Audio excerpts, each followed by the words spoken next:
दुख तो है लेकिन हम मुतमिन है अपने। तो शायद सीधी ने उसको थप्पड़ मारा और मोहम्मद आमिर को। तुम बताओ सच क्या है? पहले किसी को कैरेक्टर को देखें, उसके बाद उसको टीवी चैनल पे बिठाया करें, उनसे क्रिकेट की बात किया करें।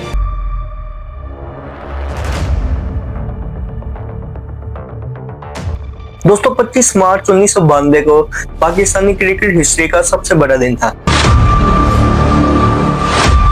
जब पाकिस्तान अपना पहला वर्ल्ड कप इमरान खान की क़यादत में जीतता है।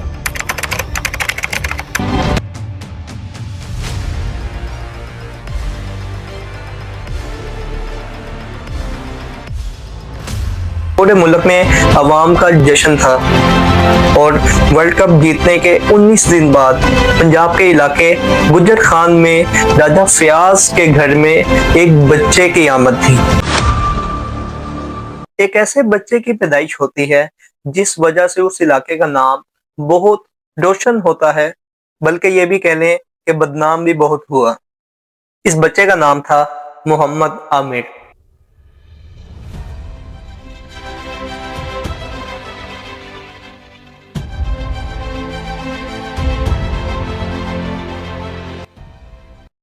दोस्तों आज मैं कहानी सुनाऊंगा मोहम्मद आमिर की जिंदगी के बारे में। आखिर मोहम्मद आमिर ने ऐसा क्या किया कि लोग आज भी उनके बहुत दीवाने हैं, और एक वक्त में उनसे ऐसा क्या हो गया कि वो ज़वाल पे आ गए। तो watch this video and subscribe to my channel without skip. Video को आपने पूरा देखना है और चैनल को सब्सक्राइब कर देना है। तो वीडियो शुरू करते हैं। दोस्तों आमिर 13 अप्रैल 1992 को गुजर खान के इलाके में पैदा हुए थे। उनको बचपन से ही क्रिकेट का बहुत शौक था। वो एक गरीब तबके के घराने से ताल्लुक रखते थे और अपना आइडियल वसीम अकरम को मानते थे। आमिर की जिंदगी बहुत अच्छी चल रही थी, लेकिन 2010 में उनकी जिंदगी एक डरावने ख्वाब में बदल गई।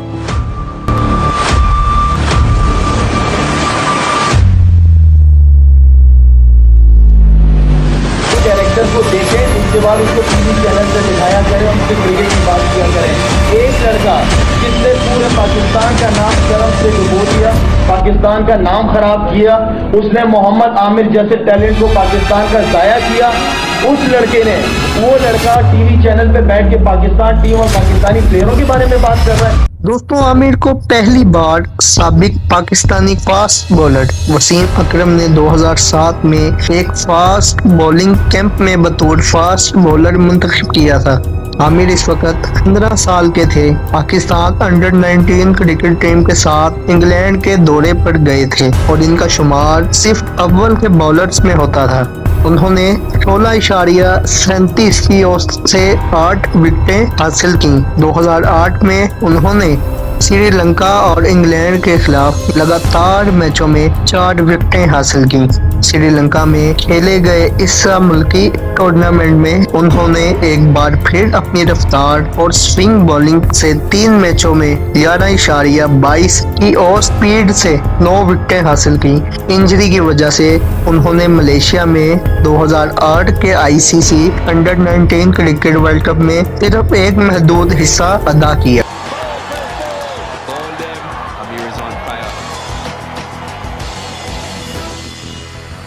तो मार्च 2008 में इसने रावलपिंडी रेम्स के लिए अपना डोमेस्टिक डेब्यू किया और साथ ही साथ नेशनल बैंक ऑफ पाकिस्तान की नुमाइंदगी की। इनके डेब्यू डोमेस्टिक सीजन के लिए 55 फर्स्ट क्लास MVP के नतीजे में उन्होंने विकेटें हासिल की। इसने बहुत सारी टॉप ऑर्डर विकेटें हासिल की, जिनमें कौमी टीम के खिलाड़ी के T20 वर्ल्ड कप में बैनुल अक़वामी सतह पर कामयाबी हासिल की। दोस्तों स्लिम क्रिकेट T20 जुलाई 2019 में यूरो टूर्नामेंट के इफ्तिताही एडिशन में डबल चीफ्स के लिए खेलने के लिए मुंतखब किया गया। हम अगले महीने टूर्नामेंट मंसूख कर दिया गया। दोस्तों आमिर ने 2009 के ICC T20 टूर्नामेंट को जारी रखते हुए मुतासिर करना जारी रखा। फाइनल समेत अपने खेले गए 7 में से 6 गेम में अपने अब्दाई स्पील में 1 विकेट हासिल की। वो शॉर्ट गेंद को इस्तेमाल करने में खास तौर पर मुयस्सर था। इसके चपके हुए बाउंसर बल्लेबाजों पर चढ़कर दौड़ते थे, जिसकी वजह से वो अक्सर अक्सर कैच के लिए गेंद को गलत अंदाज में फेंक देते थे। आमिर ने मुसलसल 145 किलोमीटर फी घंटा की रफ्तार से ज्यादा रफ्तार हासिल की और श्रीलंका के खिलाफ 2009 के आईसीसी वर्ल्ड कप T20 में 152 किलोमीटर फी घंटा की रफ्तार से अपनी तेज तरीन गेंद की। इनका सबसे अहम लम्हा मुबैना तौर पर श्रीलंका के खिलाफ 2009 के T20 वर्ल्ड कप के फाइनल के इब्तदाई ओवर में आया। इसमें तेज रफ्तारी के साथ गेंदबाजी की। तो 2010 के वर्ल्ड कप के इब्तदाई मराहिल में आमिर ने ऑस्ट्रेलिया के खिलाफ T20 इंटरनेशनल मैच में 5 विकेटें हासिल की। एडन ओवर में 3 विकेटें हासिल की, बाकी 2 आदमी एक ही ओवर में रन आउट हुए। 2010 के इस मैच के बाद आमिर ने शोहरत भी कमा ली और पैसा भी, और उन पैसों से अपनी पहली ख्वाहिश पूरी की, यानी अपने माँ बाप को घर बना के दिया। 7 बहन भाइयों में 6 नंबर का बच्चा अब घर चला रहा था। घर का सबसे ज्यादा कमाने वाला बच्चा था, सिर्फ 17 साल की उम्र में, क्योंकि उसमें कुछ खास था। अब बात करेंगे एक ऐसे मैच की जिसने आमिर को अर्श से जमीन पे गिरा डाला। स्पेशली 2010 वाला आया, क्योंकि मेरा लाइफ का सबसे टफ टाइम वही था। Amir's first national selections and serving out his ban for the spot fixing. ऐसे सी मतलब ताने सुने, शायद मैंने उस गली भी जाना छोड़ दिया। उसके बाद मैं आज तक नहीं ना मिला, ना उठा, ना बैठा उधर अपने गांव में। सचिन तेंदुलकर की जो वो विकेट थी वो कैसे निकली आपसे? मोहम्मद आमिर ने सचिन तेंदुलकर को चैलेंज कर दिया, मैं आउट करूंगा। ये ऐसा मैच था जिससे आमिर को उड़ते हुए तकरीबन 6 साल लग गए थे। पाकिस्तान का दौरा इंग्लैंड 2010 जारी था और लॉर्ड्स टेस्ट 26 से 29 अगस्त के दरमियान खेला गया। बरतानवी अखबार न्यूज़ ऑफ द वर्ल्ड के एक खुफिया रिपोर्टर ने स्पॉट फिक्सिंग का इंकशाफ किया। बरतानिया में मुकीम एक एजेंट मुजम्मिल माजिद, जो कि खिलाड़ियों का मैनेजर था, एक खुफिया रिपोर्टर को बता रहा था कि वो पाकिस्तानी खिलाड़ियों से मखसूस गेंदे जैसे नो बॉल या वाइड बॉल करवाने के लिए पैसे लेता है।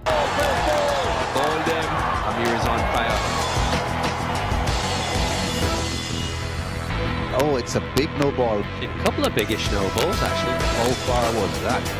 Whoa.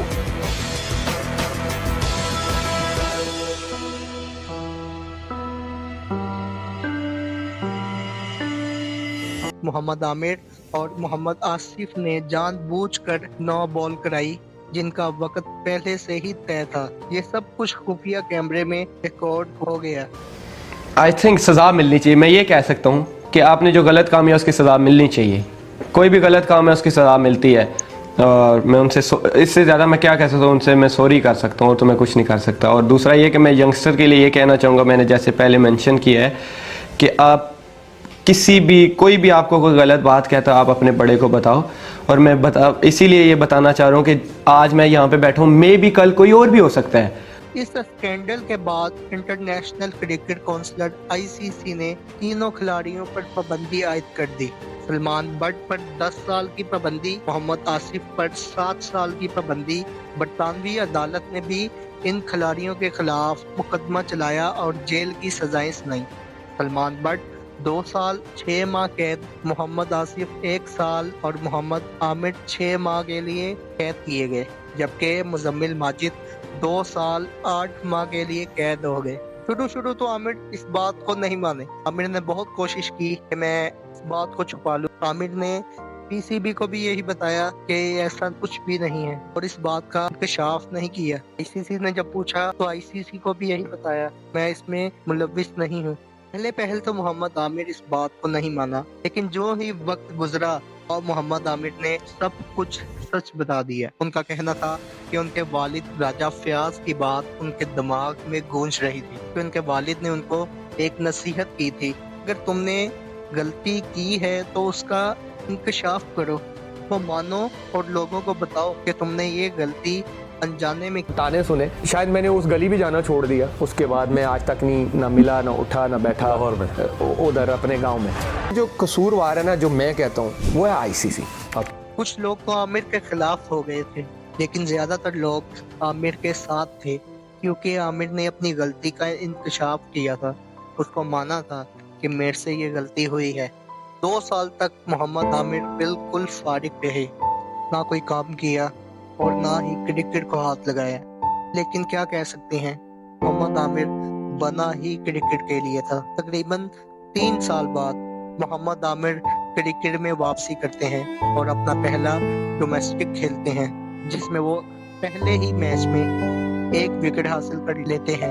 दोस्तों, मोहम्मद आमिर 2016 में अक़वामी क्रिकेट में वापसी की जगह बना लेते हैं और पीसीबी उन्हें थोड़ी रियायत फरमा देता है। बैनुल अक़वामी क्रिकेट में वापसी के बाद आमिर ने 2016 के एशिया कप में हिस्सा लिया। टूर्नामेंट के चौथे मैच में आमिर ने रिवायती हरीफ भारत के खिलाफ अपना एक बेहतरीन स्पेल पेश किया। पहले बैटिंग करते हुए पाकिस्तान 83 रन बनाकर आउट हो गया, लेकिन आमिर ने पहले ही ओवर में 2 विकेटें हासिल कर ली। इस तरह भारतीय टीम दबाव में आ गई और पूरे ग्राउंड में खामोशी छा गई।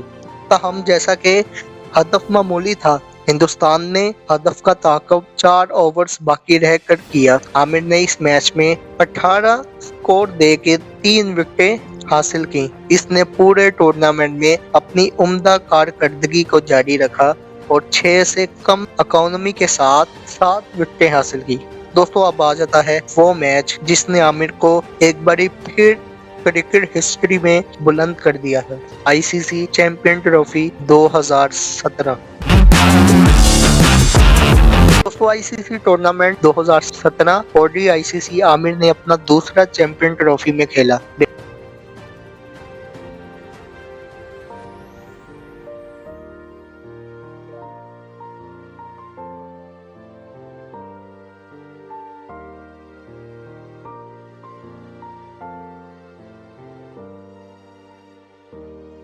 जुलाई 2019 में क्रिकेट से आमिर ने रिटायरमेंट का ऐलान किया। उन्होंने 2009 में अपने डेब्यू के बाद कुल 36 टेस्ट मैच खेले। पीसीबी की जानिब से अरवा स्लोक का इल्जाम लगाते हुए 17 दिसंबर 2020 को ऐलान किया कि वो अब अपनी कौमी टीम के इंतखाब के लिए दस्तयाब नहीं होंगे। उन्होंने अपने फैसले की वजह इंतजामिया की तरफ से इतनी अजियत को करार दिया और एक से ज्यादा मौका पर पाकिस्तान टीम मैनेजमेंट और कोचिंग स्टाफ बशमूल वकार यूनुस और मिसबाहुल हक पर तनकीद की। उन्होंने ये भी कहा कि उन्होंने इसकी शबिया को खराब करने की कोशिश की। सिर्फ 32 साल की उम्र में आमिर ने इंटरनेशनल क्रिकेट से रिटायरमेंट का ऐलान कर दिया। ऐसा क्यों किया? कुछ नहीं कह सकते क्यों। आमिर का केस बिगड़ा कैसे और फिर कैसे बना और फिर बाद में किस तरह बिगड़ा, हालात इस नहज तक कैसे आए, कोई नहीं जानता। लेकिन एक बात वाज़ेह है, नफ्सियाती उलझनें बहुत खतरनाक होती हैं, जिस्मानी चोटों से कई ज्यादा। लोगों ने इमरान खान की इंजरी और उनके 2 साल जाया होते भी देखे। 4 साल जाया करने वाले पैट कमरस को भी देखते होंगे। उन दोनों ने बाद में क्या कुछ नहीं कर दिखाया, सब कुछ हासिल किया, क्योंकि जिस्मानी घाव खत्म हो जाते हैं लेकिन जहनी घाव भी नहीं मिटते। आमिर के जहन को घाव लगा था, कैसा घाव कभी रिकवर नहीं हो सकता था। एक जनरेशनल टैलेंट जाया हो गया, अपनी मासूमियत की वजह से, अपनी बेवकूफ़ी की वजह से, अपनी सोहबत और लालच की वजह से। खैर, क्या कह सकते हैं, टैलेंट तो जाया हो गया। ये एक ऐसा टैलेंट था जिससे दुनिया भर के बल्लेबाज डरते थे। शुएब अख्तर के बाद अगर कोई ऐसा बॉलर था जिसे बल्लेबाज खेलने से इनकार करता था तो वो मोहम्मद आमिर था। आपने उमर गुल भी देखा होगा और आपने मोहम्मद आसिफ को भी देखा होगा। ऐसे बॉलर थे जो अपनी स्पीड और स्विमिंग की वजह से जाने जाते थे। मोहम्मद आसिफ के बारे में तो ये भी कहा जाता है नशा वो खुद करता था और चढ़ता गेंद को था। ये सब भी ठीक थे, लेकिन आमिर की बात ही अलग थी।